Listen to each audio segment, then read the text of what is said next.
প্রিয় শিক্ষার্থী, তোমরা অনেকে কেমিক্যাল ইঞ্জিনিয়ারিংয়ে ডিপ্লোমা কমপ্লিট করেছো। বাংলাদেশের অনেকগুলো পলিটেকনিক্যাল ইনস্টিটিউট আছে যেখানে কেমিক্যাল ইঞ্জিনিয়ারিংয়ে ডিপ্লোমা করানো হয়।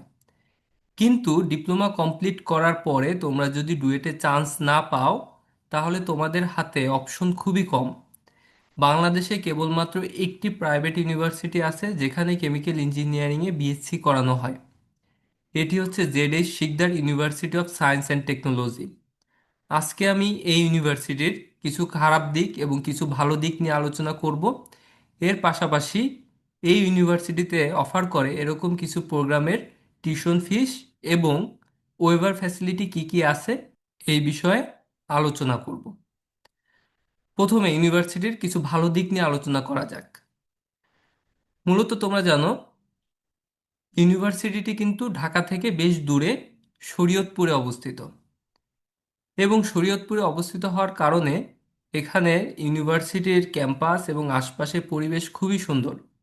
এখানে পড়ালেখা করার জন্য তোমরা একটা মনোরম পরিবেশ পেয়ে যাবে এবং ক্যাম্পাসের বিউটিটাও উপভোগ করার মতো। আর একটা ভালো দিক হলো এই ইউনিভার্সিটিটি 2012 সালে প্রতিষ্ঠিত, এবং এই ইউনিভার্সিটির সমসাময়িক আরও অনেকগুলো ইউনিভার্সিটি কিন্তু ওই সময় প্রতিষ্ঠা লাভ করে। কিন্তু ম্যাক্সিমাম ওই সময় যে ইউনিভার্সিটিগুলো হয় এগুলো কিন্তু এখন পর্যন্ত পার্মানেন্ট ক্যাম্পাসে যেতে পারেনি।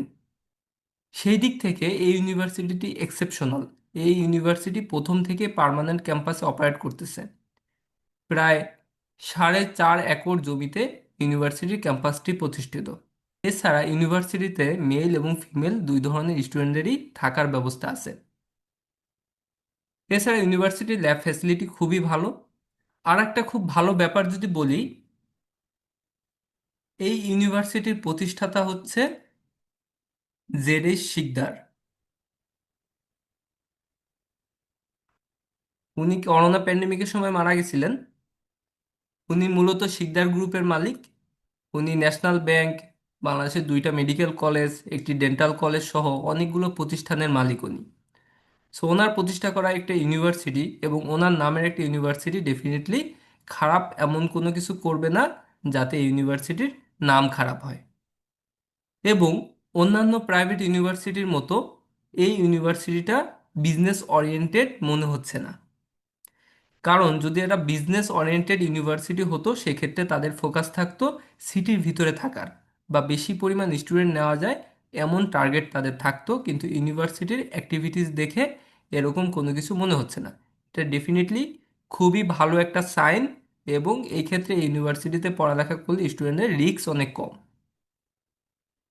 এখন কথা বলা যাক ইউনিভার্সিটির টিউশন ফিস এবং কি কি প্রোগ্রাম এরা অফার করতেছে এগুলো নিয়ে। মূলত ইউনিভার্সিটিতে তোমরা টোটাল 7টা ডিপার্টমেন্ট দেখতে পাবা। এগুলো হচ্ছে বিজনেস অ্যাডমিনিস্ট্রেশন, কেমিক্যাল ইঞ্জিনিয়ারিং যেটা বাংলাদেশের একমাত্র প্রাইভেট ইউনিভার্সিটি যারা অফার করে, civil engineering, computer science and engineering, electrical and electronics engineering, English এবং ল। এই টোটাল 7টা ডিপার্টমেন্ট আছে। 7টা ডিপার্টমেন্টে ব্যাচেলর প্রোগ্রাম এবং কয়েকটা ডিপার্টমেন্টে মাস্টার্স প্রোগ্রামও তারা অফার করে। সেক্ষেত্রে এখানে পড়ালেখা করতে তোমাদের টিউশন ফি কেমন আসতে পারে আমরা একটু দেখে নেই। এখানে in detail tuition fee chart দিয়ে দিছে তারা। যেটা প্রথমেই বলছিলাম, এখানে আসলে তারা হিডেন চার্জ বা কারচুপি বা বিজনেস করা এই ধরনের মেন্টালিটি ওয়েবসাইট দেখলেই মনে হচ্ছে যে তাদের এই ধরনের মেন্টালিটি নেই। যেমন এখানে প্রত্যেকটা ফিসের ব্যাপারগুলো তাদের ওয়েবসাইটে ক্লিয়ার করে দিছে। Admission form fill up, admission ফি, তারপর হচ্ছে আফটার ডিসকাউন্ট, ডিসকাউন্ট ছাড়া ক্রেডিট ফি কত, এগুলো সব কিছু কিন্তু খুব সুন্দর করে তারা তারা ইন ডিটেলে বলে দিছে এখানে। এবং আর একটা ভালো দিক হচ্ছে টিউশন ফি কিন্তু অনেক কম। এই রিলেভেন্ট অন্যান্য যে ইউনিভার্সিটিগুলো আছে সেই তুলনায় এখানে টিউশন ফি কিন্তু খুবই কম। যেমন তোমরা বিবিএ করতে পারবা, 4 বছরে তোমাদের খরচ হবে মাত্র 3,08,000 টাকার মতো। এবং ইঞ্জিনিয়ারিং করতে খরচ হবে 3,55,500 টাকা সিভিল ইঞ্জিনিয়ারিংয়ে। মানে সিভিল ইঞ্জিনিয়ারিংয়ে তোমরা বিএসসি কমপ্লিট করে ফেলতেছো 4 বছরে, অনলি 3.5 লাখ টাকার মতো খরচ হচ্ছে তোমাদের। ডিপ্লোমাদের ক্ষেত্রে এটা আরও কম, 3,27,000 টাকার মতো খরচ হবে। সেক্ষেত্রে তোমাদের সেমিস্টার হবে 7টা। নর্মাল এসএসসি এইচএসসি পাশ করার পরে 8 সেমিস্টার কমপ্লিট করতে হয়, কিন্তু ডিপ্লোমা কমপ্লিট করলে সেক্ষেত্রে তোমাদের হচ্ছে 7 সেমিস্টারেই বিএসসি কমপ্লিট হয়ে যাবে।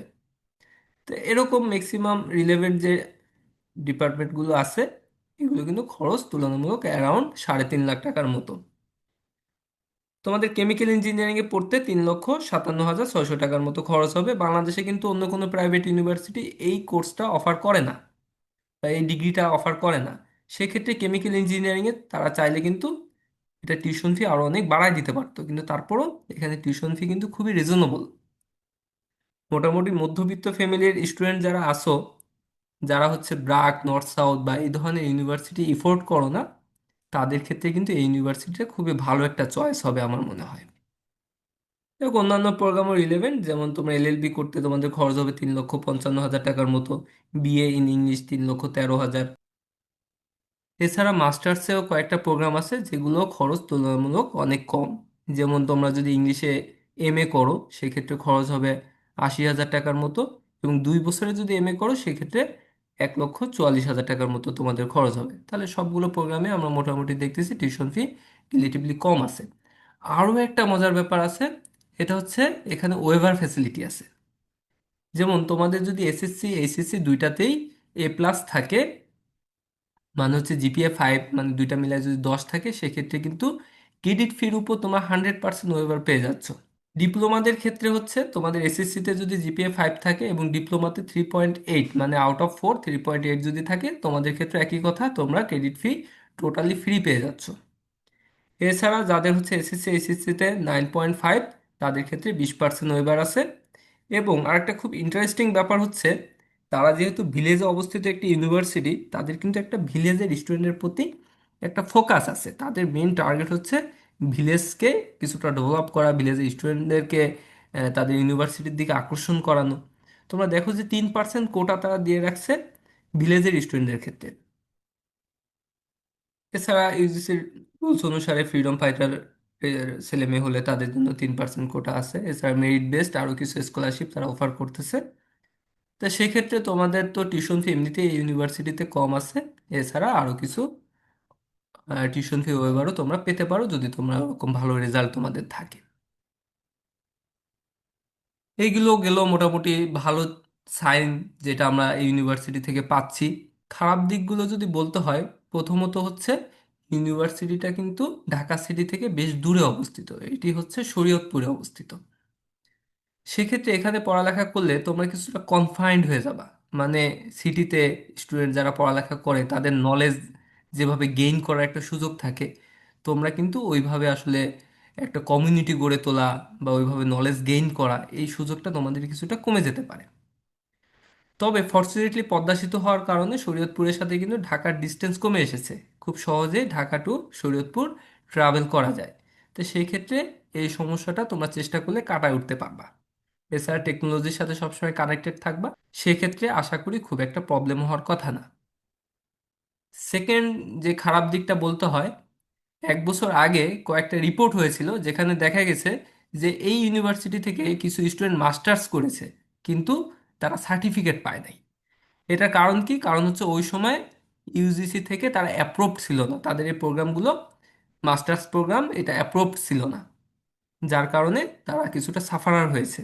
আমাদের সার্টিফিকেট অনুমোদন হয় নাই, দিতে পারবে না, তাই তারা আমাদের অর্থ প্রদান করবে আর কি। এবং সময় এটা আমাদেরকে ফিরিয়ে দেওয়ার মতো আমাদের কোনো রকমেরই সক্ষমতা নাই। আমরা এই জন্যে বিশ্ববিদ্যালয়ের পক্ষ থেকে তাদের কাছে আমরা দুঃখ প্রকাশ করেছি। আমরা আশা করি এই দুটো বিষয়ে আমরা অনুমোদন পাবো খুব শীঘ্রই।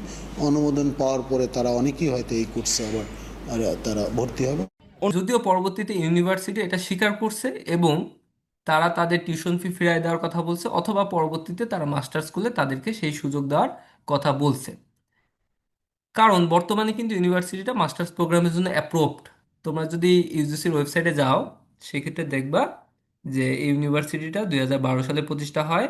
বর্তমান ক্যাম্পাস, পার্মানেন্ট ক্যাম্পাস দুইটাই শরীয়তপুরে অবস্থিত, এবং ইউনিভার্সিটিতে 4টা ফ্যাকাল্টি আছে।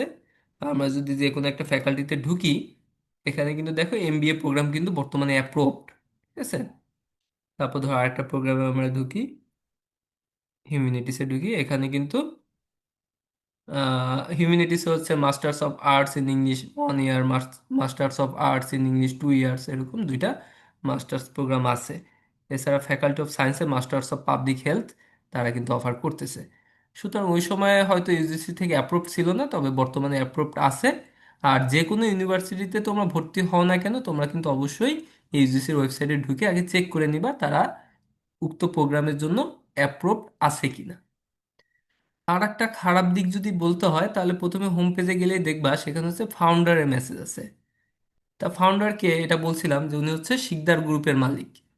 তো ওনার মেসেজটা কি? The founder of the university in the remote area of Shariatpur is mister Z S Sikdar, one of the most successful entrepreneur of the country. মানে ফাউন্ডারের মেসেজ, ফাউন্ডার নিজেই বলতেছে যে মিস্টার জেড এস শিকদার উনি হচ্ছে বাংলাদেশের একজন টপ এন্টারপ্রেনার। তো এটা তো আসলে হইল না, জিনিসটা কেমন জানি মিললো না আর কি। তো এটা ওনার নাম দিয়ে অন্য কেউ এটা লিখে দিছে, কিন্তু আসলে ওয়েবসাইটে ঢুকে এখানে ফাউন্ডারের মেসেজ মানে কি ওনারই কোনো মেসেজ আমরা পেতে চাচ্ছিলাম। তো সেক্ষেত্রে উনি বাংলাদেশের একজন মোস্ট এন্টারপ্রেনার, একটা গ্রুপ অফ কোম্পানির মালিক, সুতরাং ওনার কিন্তু অনেক সুন্দর সুন্দর অনেক মেসেজ থাকতে পারে। ওই মেসেজের কোনো একটা এখানে লিখে দিলে কিন্তু হয়ে যাইতো। সেকেন্ডলি দেখো, চেয়ারপারসনের মেসেজ হচ্ছে I welcome you all to the Z Sikdar university of science and technology. শেষ। তাই এই মেসেজ দিয়ে তো আমরা আসলে তেমন কিছু শিখতে পারলাম না, তাই না? তেমন কোনো বার্তা, আমরা আসলে আরো ভালো কোনো বার্তা চাইতেছিলাম, যেটা হচ্ছে চেয়ারপারসনের থেকে আসা উচিত ছিল। যাই হোক, মোস্ট ইম্পর্টেন্ট যেটা দেখো, যে ভাইস চ্যান্সেলরের বার্তাটা কি। উনিও সেম ওয়েলকাম জানাচ্ছে, তারপর বলতেছে I am proud to have become the vice chancellor of this university. মানে উনি এই ইউনিভার্সিটির ভাইস চ্যান্সেলর হতে পেরে গর্বিত। এখন এটা দিয়ে তো আমাদের খুব একটা লাভ লসের কিছু নাই। যাই হোক, বর্তমানে যে ভাইস চ্যান্সেলর আছে উনি প্রিভিয়াসলি আইবিএ তে প্রফেসর হিসেবে ছিলেন। এর পরবর্তীতে আইইউবিএটি-তে উনি বিজনেস ফ্যাকাল্টি ডিন হিসেবে ছিলেন। উনি ডেফিনেটলি অনেক নলেজেবল একজন পার্সন, এবং আমরা আশা করি ওনার হাত ধরে ইউনিভার্সিটি আরও অনেক দূর আগায় যাবে। কিন্তু এই ওয়েবসাইটটা যারা হচ্ছে চালাচ্ছে বা মেনটেন করতেছে তাদের আর একটু ফোকাস দেওয়া উচিত। কারণ হোম পেজে ঢুকলে যদি এই ধরনের মেসেজ থাকে, এটা কিন্তু আসলে ভালো কোনো বার্তা স্টুডেন্টদের কাছে যায় না। এনিওয়ে, ইউনিভার্সিটির স্টুডেন্ট যদি কেউ থেকে থাকো, তাহলে তোমরা কমেন্টসে তোমাদের ইউনিভার্সিটি সম্পর্কে বলতে পারো। এছাড়া যারা এই ইউনিভার্সিটি সম্পর্কে আরো জানতে চাও বা কোনো প্রশ্ন যদি থাকে, তাহলে কমেন্টসে জানাতে পারো। ধন্যবাদ সবাইকে।